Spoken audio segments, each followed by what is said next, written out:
Rewind brings you Casebook of Gregory Hood.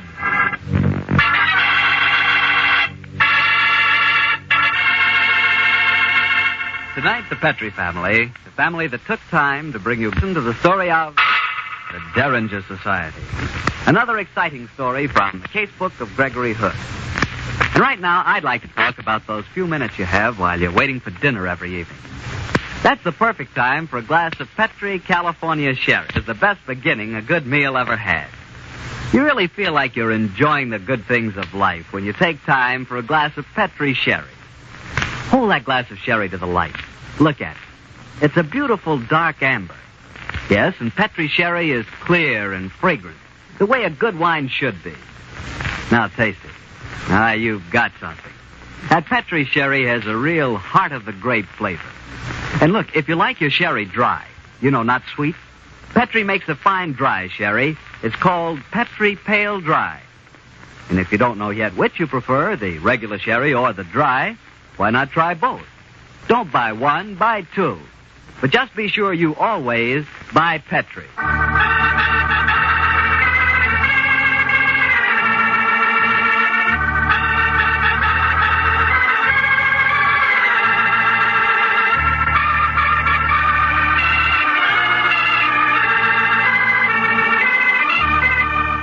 Well, it's Monday night in San Francisco, and we have a date with Gregory Hood and his friend and attorney, Sanderson Taylor. Tonight's rendezvous is at that delectable backwater, the Happy Valley Room at the famous Palace Hotel. Let's keep our date, shall we? Harry Bartell, how are you? Hello, Gregory. Evening, Mr. Taylor. Good evening, Harry. We just ordered a glass of sherry. You'll join us, of course. Thanks, Greg. Be very nice. Make that 3 sherries, Carl. Yes, Mr. Hood.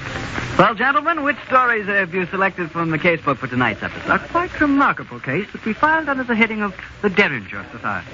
Well, it sounds exciting, but what is the Derringer Society? Well, surely you remember those wonderful early semi-scientific yarns about Dr. Derringer, don't you? Well, yes, I do, Greg, now that you mention it. Sort of Jules Verne stories, weren't they? Yes, and if you reread them, Harry, you'll realize that they predict just about everything from rockets to the atomic bomb. You're both members of the Derringer Society, I take it. Oh, certainly. In fact, Gregory is the president. Greg, I'm always learning something new about you. Oh, I've been a Derringer fan for a great many years, Harry, so it was only natural that I rounded up a few old cronies here who were equally interested and formed a society. We meet from time to time in a private room in Solaris, in Maiden Lane. On the particular occasion I'm talking about, the evening started out very quietly with an excellent dinner, fine wine, and lots of good talk about the famous Dr. Derringer. And then I rose to introduce the guests of honor.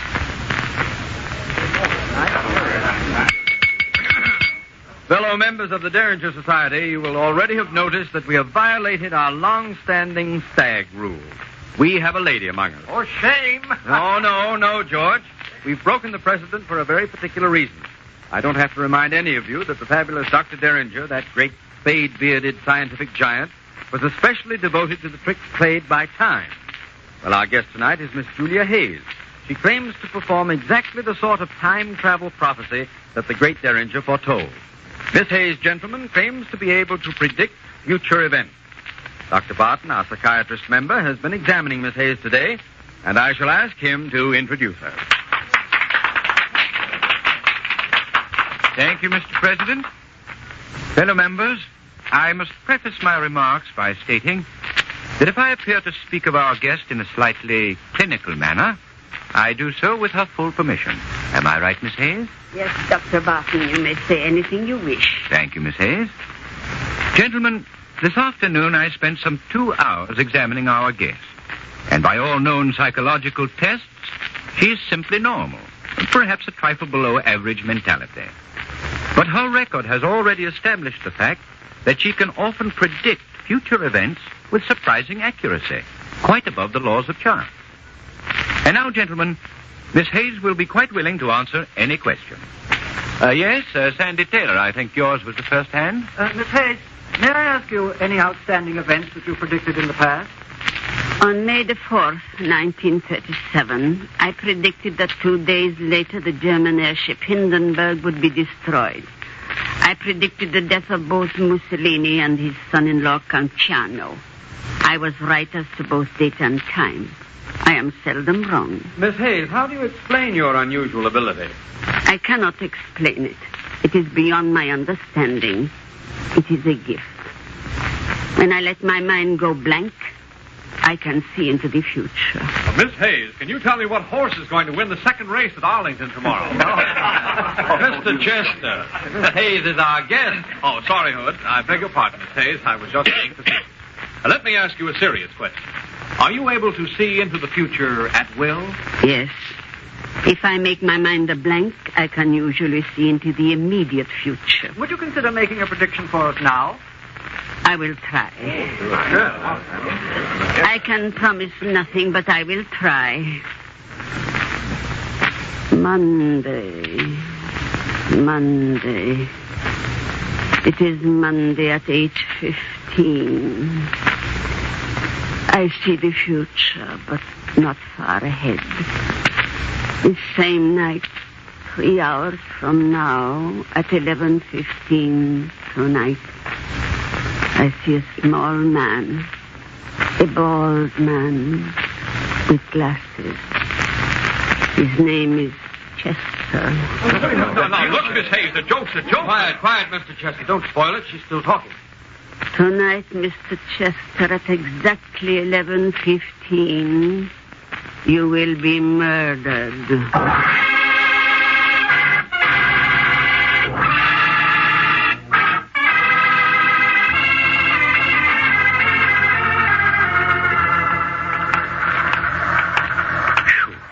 I think that was one of the most emotional meetings we've ever had at the Derringer Society. It certainly broke up in a hurry when she predicted the murder of Chester. Yes. What do you make of that woman, Gregory? Well, it's hard to say. Time travel into the future is all very well in the Derringer stories. Otherwise, I don't care for it too much. Life's complicated enough in a straight line these days. Mr. Hood, Sandy Taylor, wait for me. It's Alfred Chester. He's chasing us on the double. He really must be scared. Well, I'm glad I caught you fellas before you left. What's wrong, Mr. Chester? Are you taking that prediction seriously? Well, it sounded to me more like a threat than a prediction. My reason tells me it's foolish to take the thing seriously, and yet, well, after all, I did make that stupid remark about the horse races. She's a weird woman. She may have some odd powers that we know nothing about. What do you fellas think I ought to do?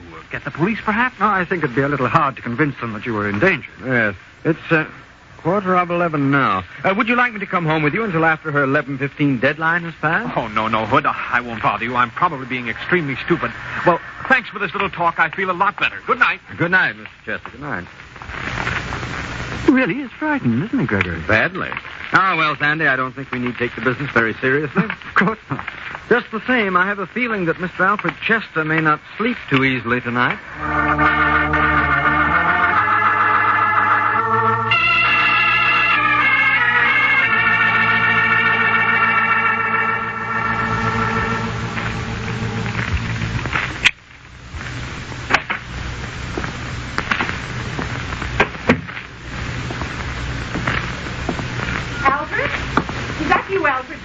Yes, dear, it's me. Are you in bed? Yes, I've been reading. How was the meeting? I'll hang up my things and come and tell you about it. It was rather a peculiar evening. There was a woman there who claimed to be able to see into the future. Oh, what rubbish. I know, but the funny thing was she... Oh, well, but that's nonsense. What's the time, Alice? It's exactly 11:15.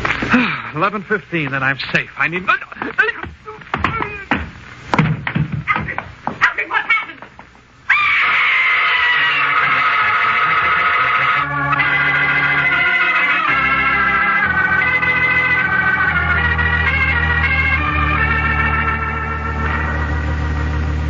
The top of the morning to you, Stan. Hello, Lieutenant Silvers. Good morning.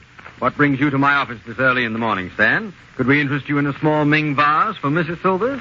Oh, we have a nice line in Inca headdresses. You'd look rather fetching in one. Greg, I'm here on business. You saw Alfred Chester last night, didn't you? Sure, we both did. Why? Well, late last night, he was murdered. He was... What time, Stan? His wife says it was exactly 11:15. Great God. Then the prediction came true. What prediction are you talking about, Mr. Taylor? Chester attended a meeting of the Derringer Society last night. A woman by the name of Julia Hayes went into a sort of trance and predicted Chester would be murdered at exactly 11:15. Then that's a woman I've got to talk to. We'll all go and talk to her, Stan, but before we do, there's one thing I'd like to know. How was the murder committed? Chester was stabbed from behind by a medium-sized right-handed person. No fingerprints, no clue. Who are you calling, Gregory? Barton. He can tell us where Julia Hayes can be found. Get me Dr. Barton's office, please. Yes, Mr. Hood. Dr. Barton? I know him. He's a psychiatrist, isn't he? That's the man. He brought Julia Hayes to our meeting last night. Here's Dr. Barton, Mr. Hood. Oh, thanks. Dr. Barton? Yes? This is Gregory Hood. Oh, yes, Greg. Can you tell me where I can get in touch with Julia Hayes? Well, she's here in my office now.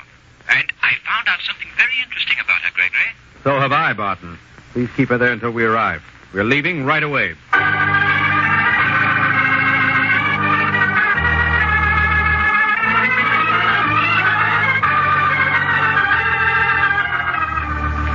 I've been examining Miss Hayes again this morning, gentlemen, and I've uncovered a very interesting fact.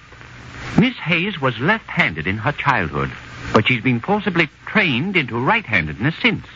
It's a situation that is often has unpredictable psychological results, though I'll confess, never precisely like her. She is extraordinary, isn't she, Barton? Lieutenant Silvers will tell you just how extraordinary. Dr. Barton, Alfred Chester was murdered last night. Murdered by a right-handed person. What? And her prediction came true to the exact minute. He died at 11:15. He did? I don't know what to say. One thing I can assure you, gentlemen, Miss Hayes did not commit the crime herself. How do you know? Because I brought her back here after the meeting last night. I was working with her until 12:30. Where's Miss Hayes now? In the other room. You want to talk to her? Yes, Dr. Barton, I certainly do. I'll call her in. Come in, please, Miss Hayes. Yes, Doctor. These gentlemen want to ask you a few questions. What questions? I understand you predicted the murder of Mr. Alfred Chester last night. Yes. It happened, of course. Yes. I knew it would. How do you account for the fact that you predicted it 3 hours before it happened? I cannot account for it. It is a gift that I cannot explain. I can see things in the immediate future. I can tell you what is to happen today before the day is out. I can tell you... My mind is blanking out again. What can you tell us, Miss Hayes? I see a large man, a red-faced man. His name is Felton. That's George Felton, another member of the Derringer Society. What do you see, Miss Hayes? He will die tonight. He, too, will be murdered. The heck he will. This is one murder that isn't going to take place.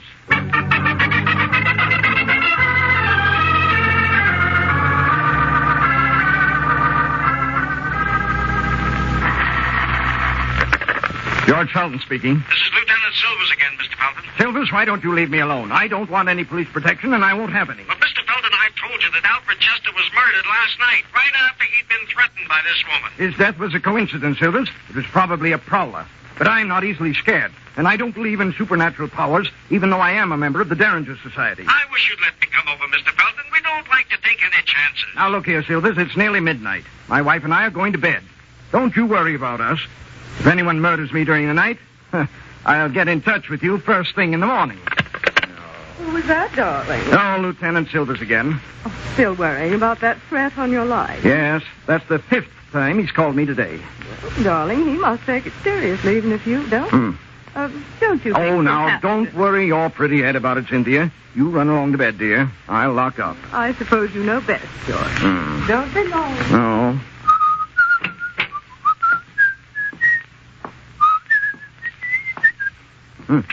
What's that? I heard something.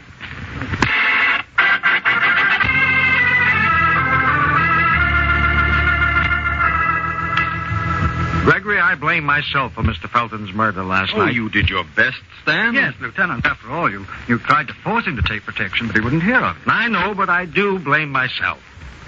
Well, let's see what Julia Hayes has to say about this one. She's waiting outside. Come in, please, Miss Hayes. Very well, Lieutenant. Now, Miss Hayes, I want to know how you knew this latest murder was going to take place. I cannot tell you how I knew. It is just that when my mind is a blank, I have the ability to see into the future. Now, look, Miss Hayes, I'm a plain, straightforward police officer. One coincidence I can take, but not two. And I can't write on a police report that you knew about the murder because you can see into the future, you know. Why not tell me the truth? I am telling the truth. Oh, Gregory, see if you can get anything out of her. Miss Hayes, What is it? I understand about your being able to travel into the future, but surely you must be able to remember more about what you saw when you had that vision. Try and think back, will you? Think back. Back? No, I can only see forward. Forward. Scott, her mind's blanking out again. I see another death in the immediate future. Sudden death. The man is tall and dark. His name is Hood. Gregory Hood.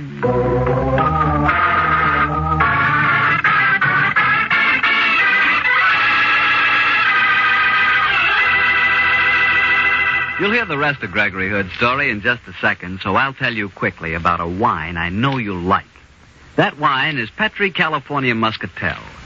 Petri Muscatel is really marvelous. In fact, I'm willing to bet you like everything about it. Petri Muscatel is good just to look at, the color of sheer gold. And say, if you've ever tasted plump, luscious Muscat grapes at their sun-ripened best, well, then you know what to expect when you taste Petri Muscatel. Petri Muscatel brings you that same wonderful Muscat flavor. And you'll like Petri Muscatel after dinner, by itself, or served with fruit, for instance, peaches, or with cake. Just be sure it's Petri. Petri Muscatel, because Petri wine is always good wine. Well, Gregory, so yours was the third murder to be predicted.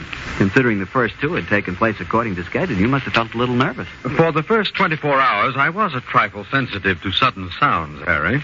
But when 48 hours had passed without anything happening, I began to feel rather let down. Down? You should have thought you'd have been grateful. Gregory has an ingrained sense of melodrama, Harry. I think he felt cheated because the spotlight was on him and he didn't have a scene to play. Exactly, Sandy. As my old father used to say, if you're fortunate enough to hit the headlines, for heaven's sake, make the most of it. But how could I? The other two killings had followed right on the heels of the prophecies. Now, mine had been predicted and nothing happened at all. It was rather humiliating. Well, that's one way of looking at it. In any case, I'm sure you didn't just sit down and wait for someone to try to kill you. Oh, no, Harry. As soon as Julia Hayes uttered her dire threat, Lieutenant Silvers and I went into action. We questioned everyone and checked alibis till we were as black in the face as a couple of end men. But after 3 days of this, we had progressed exactly nowhere. On the night of the fourth day, I remember, Sandy and I sat in my apartment discussing the whole business. Gregory, while you and Lieutenant Silvers have been doing the legwork, I've been doing some serious thinking. Splendid, Sandy. What conclusions did you arrive at?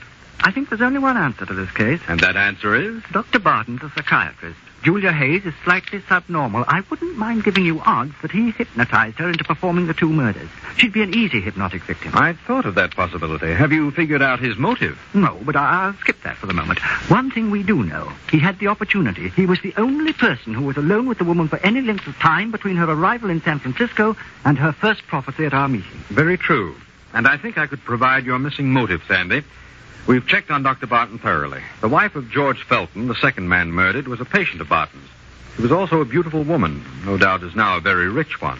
I've gleaned rumors that her relationship with Barton was a little more cozy than that which usually exists between doctor and patient. In that case, how would you account for the first murder, the stabbing of Alfred Chester? Well, that could have been a blind, to establish a pattern and conceal the motive. Well, if that were the case, your death would be necessary also. True. Darn it, Sandy, this is all supposition. We haven't a real lead to follow. There's one thing I will settle, though. Who are you calling? Dr. Howell is staying at the Fairmont. He's probably the greatest psychiatrist in the country. Dr. Eustace Howell, please. Well, what can he settle? Whether Julia Hayes could have been hypnotized into committing murder. Excuse me. Dr. Howell, this is Gregory Hood. I'm fine, thanks. Yes, I'd like to. In the meanwhile, do you mind if I pick your brains? Yes. Here's my problem. Is it possible to hypnotize an individual to commit a criminal act against his will? Thanks. I thought so. I'm much obliged to you. I'll call you in a day or two. Goodbye. Can't be done, huh? No. He says the answer is an unqualified no. Well, I'm going to accelerate my own murder. Tell me what flowers you like first. I'm very fond of Transvaal daisies, Sandy, but don't worry about my funeral. Yes. Lieutenant Silvers, please. Two can play at this game, Sandy. Oh, Stan? This is Greg Hood. No more leads, but I have got a brainwave. Pick up Julia Hayes and bring her up to the apartment as soon as you can. Yes, we'll be waiting for you.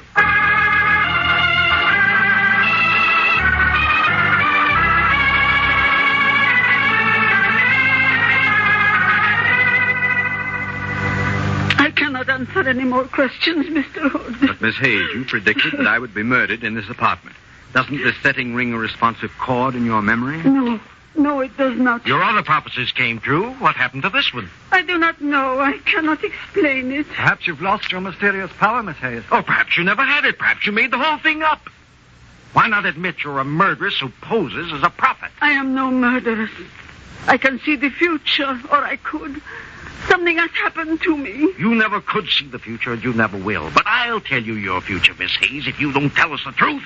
You'll end up in the gas chamber, and I don't have to be a clairvoyant to know that. Stop talking like that. Leave me alone. I won't stay here. Come back. No, Stan. Let her go. I'll tail her, though, Greg. Good idea. She's upset. She might show her hand. I'll be back later. Well, we're still no nearer the solution, Gregory. I don't know. I swear there's still hypnotism in it somewhere. I have a hunch that Julia Hayes isn't conscious of it. That alibi of hers for the first killing might be a true one at that. Hello? Gregory, this is Dr. Barton. Yes, Barton? I have rather a serious confession to make to you. I lied to the police About what? in saying that Julia Hayes was with me at the time of the first murder. She wasn't. Why did you lie? Well, the woman seemed such a unique psychiatric study, I wanted to complete my examination before the police nabbed her. Now I've finished my research with her. You can tell the police they can pick her up. Tell them yourself, Barton, and I wish you the worst of luck in explaining it to them. There's a man that danced at his father's wedding. What did he say, Gregory? He dynamited Julia Hayes' alibi for the first murder. But in doing so, I'm pretty certain he's put the finger on himself. Dr. Howell, please. Andy, I think we're on the right track at last. I certainly hope so. Dr. Howell, this is Greg Hood again. I want just one more piece of information, please. Can a post-hypnotic suggestion include persuading the patient that he was never hypnotized at all? It can? Thank you, Doctor. I'm immensely obliged to you. There's our answer, Sandy. When Barton demolished the woman's alibi, he also demolished his own. Then he did hypnotize her? Sure. Then he planted the apparent prophecies in her mind. After she'd made them public, he committed the murders himself. I get it. And he thought that when he scuttled Julia Hayes' alibi, we'd think she'd tried to make her own predictions come true. That's it, Sandy. Fortunately for us, he's outsmarted himself and walked into his own trap. We've got him. Who's that? Is that you, Stan? What? Who turned off the light? Oh, no, you don't. Gregory! Gregory, where are you? What's happening? Trying to get at the light switch. Look out, Sandy. He's got a knife. Strike a match. Okay, Gregory. Hey, Gregory. Why are the lights off? What's going on? Watch out, Stan. The killer's here. He's got a knife. She's got a knife. It's Julia Hayes. She got away from me, but I trailed her back here. But it can't be. Oh, here's the light switch. It is Julia Hayes, Gregory. You've got your cold, Miss Hayes. Knife's in your hand and all. Well, what have you got to say for yourself? I'm sorry I did not kill you, Mr. Hood.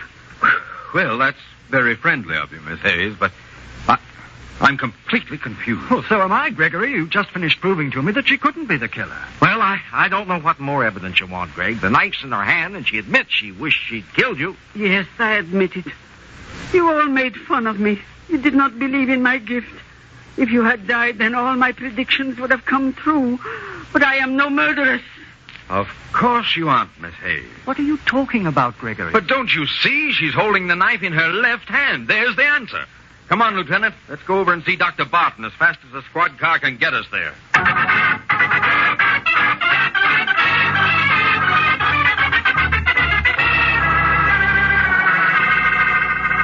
Yeah, this is all very dramatic. A police inspector, an amateur detective, and his attorneys stand in my home and accuse me of murder. Is this some form of practical joke? If you think it is, you must have a very warped sense of humor. I don't think the judge will find it funny, Dr. Barton. And I know that your attorney won't. But this is ridiculous. You're suggesting that I hypnotized Julia Hayes into making murder prophecies, and then that I carried out the murders myself? To coin a phrase, yes. But, my dear Hood, you've just admitted that she attacked you tonight. Yes, you suggested the idea. And the three of us, by taunting her with her failure as a prophet earlier on, helped. Her never-too-stable mind snapped, and she attacked me to fulfill her record of prophecies. But why couldn't she have committed the two murders? You overlooked one thing, my friend. You didn't know that under strong emotion, she reverts to her childhood left-handedness. She attacked me tonight with her left hand. The murders were committed by a right-handed person. Want to argue any more? I'd like to know what you think my motive was, Hood. Oh, that's easy. Mrs. Felton, the widow of your second victim, broke down half an hour ago and spilled quite a few beans. She did. I mean, yes, she did. So, Cynthia's been talking. Better come with me, Doctor. Very well, Lieutenant. I should prefer not to talk anymore till I've seen my attorney. Good night, gentlemen. See you in court, Barton. Gregory, you tell the most convincing lies. That story about Mrs. Felton talking, how can you do it? Oh, it takes years of training. My old father always used to say that if you couldn't think of a really convincing truth when you wanted to make a good point, then tell a thumping great lie. You're a chip off the old block. Sandy, I'm worried. Conscience bothering you? Mm-mm. I'm thinking about the Derringer Society. What about it, Gregory? Well, Sandy, brood about it. With 2 of our society murdered and a 3rd headed for the gas chamber, we can certainly use some new members.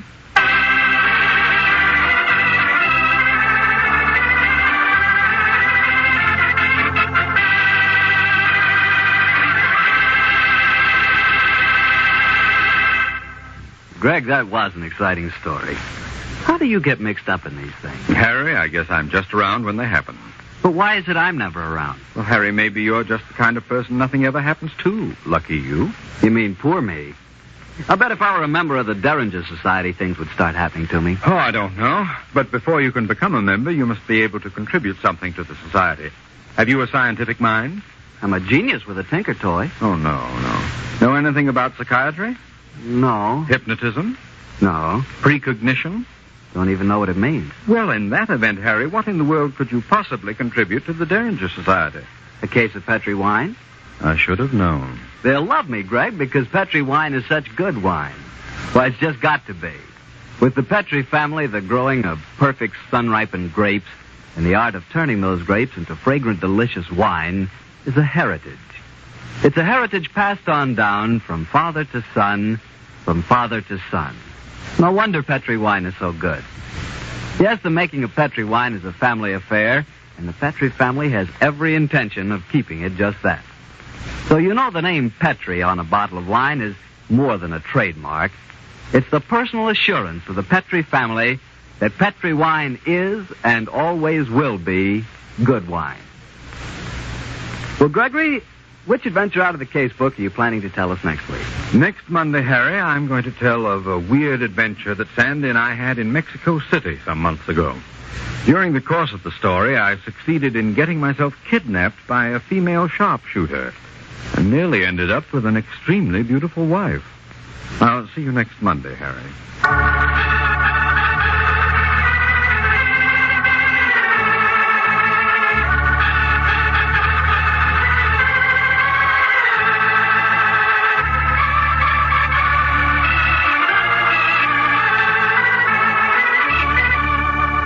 The Casebook of Gregory Hood is written by Dennis Green and Anthony Boucher.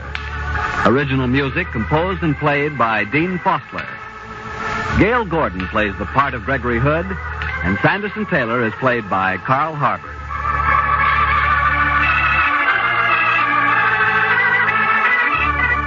The Petri Wine Company of San Francisco, California, invites you to tune in again next week, same time, same station. The Casebook of Gregory Hood comes to you from our Hollywood studio. This is Harry Bartell saying goodnight for the Petri family. For a solid hour of exciting mystery dramas, listen every Monday on most of these same stations at 8 o'clock to Michael Shane, followed immediately by The Casebook of Gregory Hood. This is the Mutual Broadcasting System.